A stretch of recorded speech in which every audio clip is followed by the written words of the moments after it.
तो आज हम लोग बात करने वाले हैं डेयरडेविल सीरीज़ के सीज़न 1 के एपिसोड नंबर 12 के बारे में। तो चलिए चलते हैं सीधा कहानी की तरफ। अब आप लोग जानते ही हैं कि स्टोरी कितनी ज़्यादा खतरनाक चल रही है, जिसमें अभी सभी कैरेक्टर घायल हैं, कोई दिल से तो कोई शरीर से। साथ ही जेम्स की तो कैरन के हाथों मौत तक हो गई है। चलिए चलते हैं आगे की स्टोरी की तरफ। अब एपिसोड की शुरुआत में कैरन उस गन को जिससे इसने जेम्स का राम नाम सत्य करा था उसको एक नदी में फेंक देती है और अब ये घबराती हुई अपने घर में जाकर सीधा ड्रिंक करती है और रोने लगती है। अब जब ये सो रही थी तो इसे अचानक से एक बहुत बुरा सपना आता है जिसमें विल्सन इस तक पहुंच गया था और इसकी जान लेने वाला था। ये देखकर कैरन काफी ज्यादा घबरा गई थी। इसी वजह से वो अपने घर में ना सोकर अपने ऑफिस में जाती है, जहां पर थोड़ी ही देर में फॉगी भी आ जाता है जो कि कैरन के साथ काम करने को राजी था, लेकिन ये अभी भी मैट से बात नहीं करना चाहता था। इस पर कैरन अभी इससे ज़्यादा बात नहीं करती।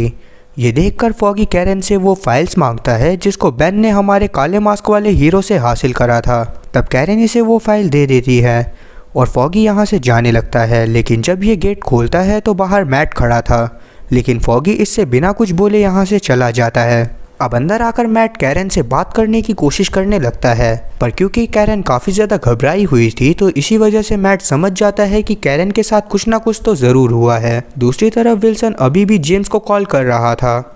इतने में ही वेनेसा को होश आ जाता है। तब विल्सन इसे सॉरी बोलता है, लेकिन वेनेसा इसे समझाती है कि इसमें इसकी कोई भी गलती नहीं है और अब ये लोग हमेशा साथ रहेंगे। ये बात सुनने के बाद विल्सन को काफ़ी ज़्यादा अच्छा लगता है। तभी फ्रांसिस विल्सन को बाहर की तरफ बुलाता है और इसी वजह से विल्सन यहाँ से बाहर चला जाता है। तब विल्सन को जेम्स की डेड बॉडी के पास लेकर जाया जाता है और अब जेम्स की डेड बॉडी को देखने के बाद विल्सन काफ़ी ज़्यादा हैरान हो गया था और साथ ही ये काफ़ी ज़्यादा दुखी भी था और इसी वजह से ये फ्रांसिस को मारने लगता है। लेकिन इतने में ही यहाँ पर लाइलैंड आकर इसे रोकता है। तब विल्सन जेम्स की बॉडी के पास जाता है और वहाँ चुपचाप बैठकर लाइलैंड से बोलता है कि पता करो कि आखिरकार इसे किसने मारा है। और अब जब लाइलैंड यहाँ से चला जाता है तो विल्सन जेम्स की कॉल हिस्ट्री चेक करता है। वहीं हम लोग अपने काले मास्क वाले हीरो को बेन के पास देखते हैं, जहाँ पर बेन हमारे काले मास्क वाले हीरो को गाँव के ड्रग्स का एक पैकेट दिखलाता है और बेन हमारे टोपे वाले हीरो को बताता है कि ये सब एक चाइनीज औरत बना रही है और इन सभी ड्रग्स को एक अंधा आदमी मार्केट तक सप्लाई करता है। ये सब बातें जानने के बाद हमारा हीरो यहाँ से चला जाता है और आगे हम लोग फॉगी को मर्सी के साथ देखते हैं, जहाँ पर फॉगी मर्सी को काले मास्क वाले हीरो की फाइल्स पढ़ने को बोलता है जो कि विल्सन के खिलाफ थी। और क्योंकि विल्सन मर्सी का क्लाइंट था तो इसी वजह से पहले वो मना करने लगती है, लेकिन फॉगी इसे किसी तरह मना लेता है और सीन कट होकर कैरन पर आता है, जो कि बेन के पास जाकर इसे जल्दी से विल्सन की स्टोरी पब्लिश करने को बोलती है। इस पर बेन मान जाता है। वहीं मर्सी जब अपने सभी डॉक्यूमेंट्स देखती है तो काफ़ी ज़्यादा शॉक होती है। इस पर फॉगी इसे बताता है कि ये सारी फाइल्स उस काले मास्क वाले आदमी ने फाइंड आउट करी हैं। इन सभी चीज़ों को सुनकर मर्सी भी फॉगी की तरफ हो जाती है और मे भी आगे ये दोनों मिलकर विल्सन के खिलाफ सबूत ढूंढेंगे। आगे मैट गाँव के ब्लाइंड आदमी को ढूंढता हुआ एक जगह पर पहुँचता है, जहाँ पर इसे वो आदमी मिल जाता है, पर क्योंकि ये अभी अपने नॉर्मल कॉस्ट्यूम में था तो इसी वजह से ये बस उसका पीछा करता है। तब ये आदमी एक गाड़ी में जाकर बैठता है और यहाँ से निकल जाता है, जिसे महसूस करते ही मैट भागता हुआ एक बिल्डिंग की छत पर जाता है और बंदरों की तरह एक छत से दूसरी छत और दूसरी छत से तीसरी छत पर कूदता हुआ गाड़ी का पीछा करने लगता है। तो वैसे मैं पहले ही बता देता हूँ कि मुझसे कमेंट में आकर कोई ये मत पूछना कि मैट तो बहुत ज़्यादा घायल था तो वो इतने अच्छे पार्कर कैसे कर रहा है। ये वाला सीन शायद मार्वल वालों ने सस्ते नशे कर शूट करा होगा, तो इसी वजह से उसका जवाब वही दे सकते हैं।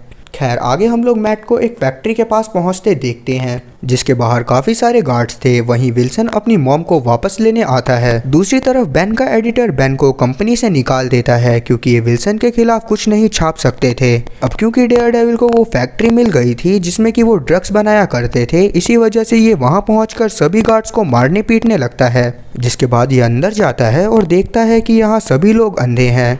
लेकिन तभी गाँव की नज़र मैट पर पड़ जाती है और वो सभी लोगों से काले मास्क वाले आदमी को पकड़ने को बोलती है। आगे हम लोग विल्सन को लाइलैंड के साथ देखते हैं, जहाँ पर विल्सन को अचानक से एक कॉल आता है और ये तुरंत कहीं पर जाने लगता है। अब यहाँ से सीन वापस से मैट पर आता है, जो कि गार्ड से लड़ते हुए यहाँ पर केमिकल कंटेनर में आग लगा देता है, जिसके बाद ये सभी गार्ड्स को मारता पीटता हुआ गाँव के पास पहुंचकर इससे विल्सन के बारे में पूछने की कोशिश करता है। तो गाँव इसे धक्का देकर अचानक से ही कहीं पर गायब हो जाती है। और इतने में ही फैक्ट्री में आग लग गई थी, जिसे देखने के बाद हमारा टोपे वाला हीरो सभी ब्लाइंड लोगों को यहाँ से भगाकर खुद भी भाग जाता है। लेकिन बाहर ब्रैट इसे अपने गन पॉइंट पर ले लेता है, क्योंकि ब्रैट को लग रहा था कि काले मास्क वाले आदमी ने ही ये सभी काम करे हैं। ये देखकर हमारा टोपे वाला हीरो इसे पकड़कर बताता है कि मैं सही कर रहा हूँ और मैंने जितने भी काम करे हैं वो सारे सही काम हैं।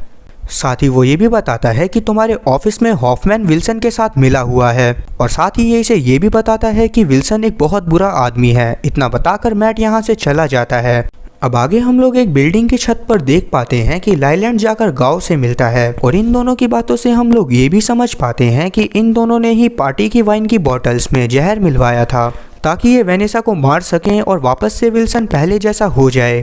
तब गाओ बताती है कि अब वो अपने घर वापस जा रही है, क्योंकि यहाँ पर कुछ भी नहीं बचा। तब लाइलैंड को लगता है कि शायद गाओ चाइना जा रही है, लेकिन गाओ बताती है कि उसका घर ऐसी जगह पर है जहाँ पर कोई भी नहीं पहुँच सकता। ये सुनकर लाइलैंड काफी ज्यादा शॉक होता है, और इसके बाद हम बेन को देखते हैं जो कि अपनी बीवी से मिलने के बाद कैरन को कॉल करता है। साथ ही ये इसे बताता है कि आज ये विल्सन के खिलाफ आर्टिकल लिखेगा। इस बात को जानने के बाद कैरन काफी ज्यादा खुश होती है। इतने में ही यहाँ पर मैट पहुंचकर कैरन से बातें करता हुआ इसे बताता है कि पहले इसे लग रहा था कि ये सब अकेले कर लेगा, लेकिन अब इसे समझ आ गया है कि ये कुछ अकेले नहीं कर सकता। ये सब सुनने के बाद कैरन इसे गले लगा लेती है। वहीं बेन जब आर्टिकल लिखने लगता है तभी विल्सन इसे पीछे से आवाज देता है और बोलता है कि तुम्हें कुछ भी करना था, पर मेरी मॉम के पास नहीं जाना चाहिए था। और यही सब बोलते हुए विल्सन गुस्से में आता हुआ बेन की जान ले लेता है, और बेन को जान से मारने के बाद विल्सन यहाँ से चला जाता है। और अब बेन की मौत के साथ ये एपिसोड यहीं पर खत्म होता है।